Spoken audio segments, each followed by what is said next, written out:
Majina yangu kamili naitwa Mbwana Saidi.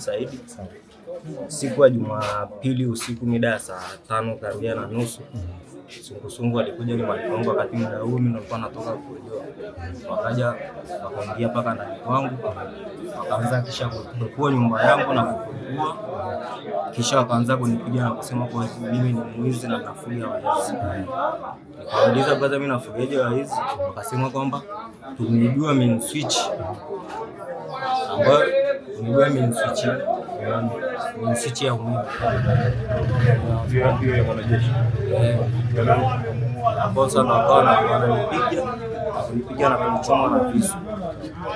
Wananichoma huko pembeni na pini. Toboa na visu kote huko mwanadamu kwa ajili yao. Yaani walinipigia hapo ndani nimekaa siku 3. Yaani hapa nilipata juzi tu na naweza hata kupiga. Mambo hiyo ndio nimekaa leo nasikia tena wamenipiga mwingine wangu. Wangu alikuwa anapiga hadi msaidie mchana. Kukuta mtu yoyote nimesimama hata naye ni kesi. Wanasema kwamba yote ni waizi. Kwamba watu ni waizi. Saidia kwa sababu. Ulijuaje kama wanajeshi ni mmoja? Kwa sababu alikuwa amevaa nguo ya kijeshi. Na pia alikuwa anasema kwamba yeye anakuja kutokomeza uwizi. Wala siti sasa sijajua sasa alikuwa anatokomeza uwizi kwa sababu mimi mwenyewe nimepigwa bila sasa. Huyo mwanajeshi ameingiaje kwenye operation? Yeye mwanajeshi ameingiaje kwenye kukamata waizi au kusafi kuwapiga? Anadai kwamba nyumba yake ndio ilikuwa imemswitch. Ambao mmemswitch yenyewe inasemekana kwamba mmemswitch yenyewe ameiweka nje ya nyumba, sio ndani ya nyumba. Sasa sijajua mimi hapo hivyo. Na anapokuja anakuja na kiongozi gani wa serikali? Mara ya kwanza alikuja na balozi ambao sio mtaa wao. Balozi wa mtaa kule mbele. Ndio alikuja naye huko. Mara ya pili alikuja wengine.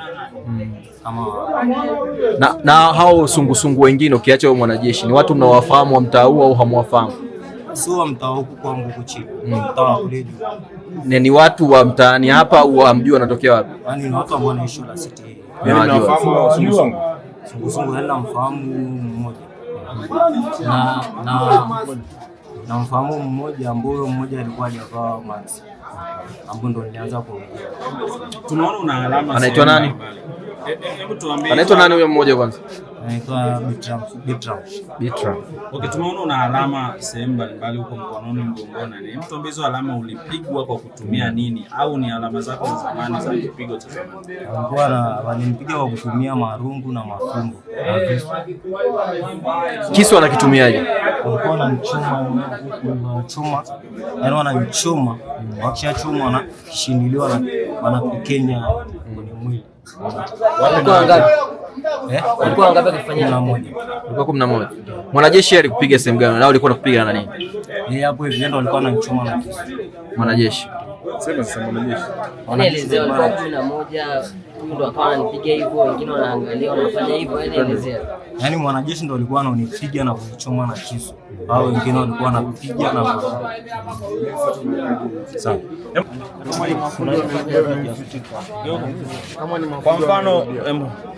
Kwa mfano labda kama hapa hivi ilikuwa ni nini? Hebu elezea hii ya mgongoni.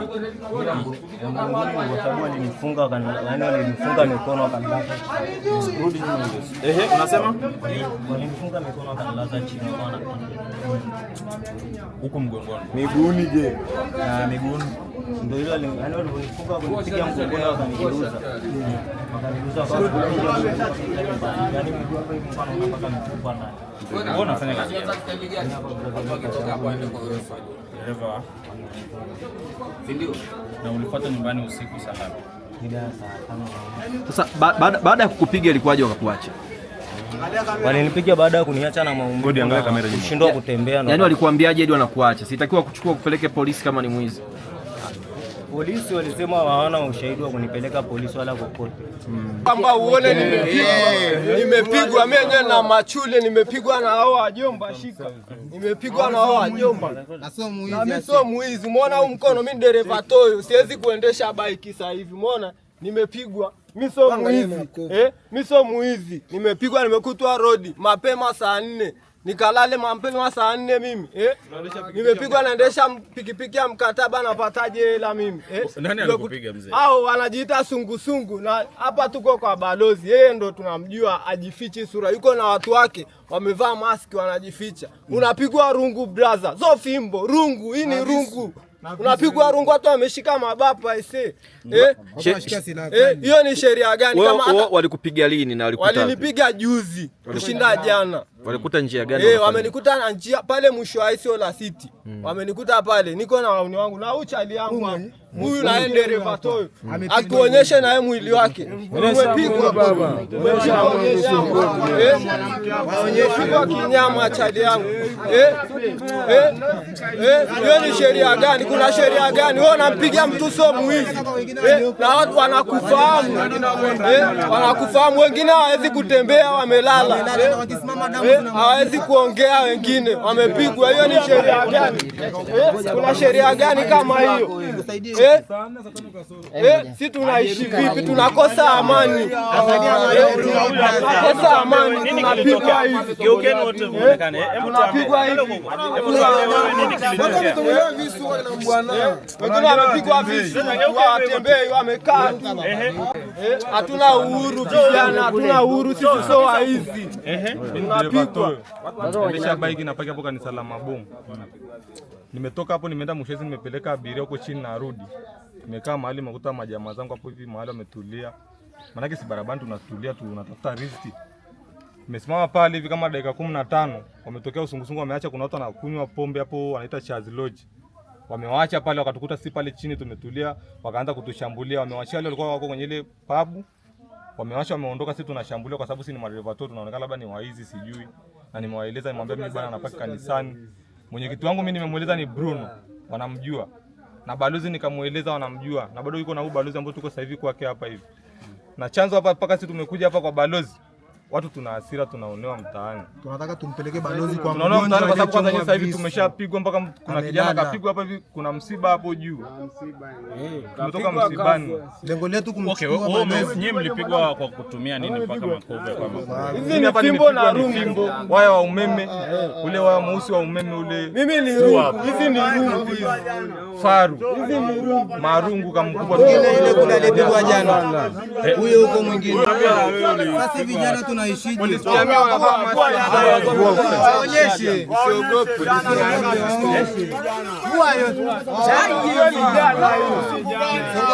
Wanataka kutuua.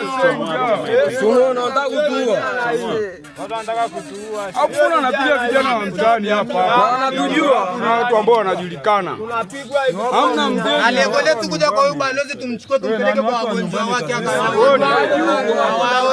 Yangu tunawatembelea mmoja mmoja. Na msiba tunawachia wakazike wao. Watenda kuzika si atulima. Naitwa Daudi Mkuzo, mwenyekiti wa mtaa. Mtaa gani? Mtaa Buruka. Ushiriki wao huwa unakuwaje? Wanaenda moja kwa moja au wanatoa tu michango? Tunapokuwa labda tumefikia kipindi tuna sungusungu. Sungusungu huwa wanachaguliwa na wananchi kwenye mkutano wa wananchi.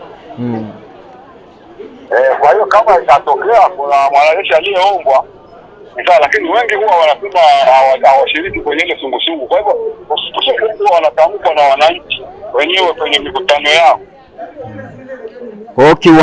Kwa hiyo kiuhalisia hakuna operation yoyote ya sungusungu inaweza ikamhusisha mwanajeshi. Bwana. Na sungusungu hawana operation bali wana ulinzi. Ambapo sisi kwa balozi tuliojiwekea kwenye mtaa ni kwamba sungusungu wanapoingia kulinda wanalinda kuanzia saa 5 hadi saa 11 asubuhi. Na kwa utaratibu kwamba wafanyabiashara ikifika muda huo watakuwa hawajafungua biashara zao isipokuwa wenye vilabu na kwenye mtaa yetu hamna vilabu. Sawa, ukipata malalamiko kama haya wananchi kwamba kuna mwanajeshi anayepiga wananchi, wewe jukumu lako huwa linakuwa lipi? Iwe amepiga kwa kukushirikisha ama kutokushirikisha? Kwanza hili ndio nimelipata leo, sija kupata lingine hili jambo. Okay. Na mimi baada ya kulipata niko site, kwanza nikwambie by professional mimi ni fundi ujenzi hapa, nipo huku Mwanga huku. nashughulika na ujenzi wa hospitali ya wilaya.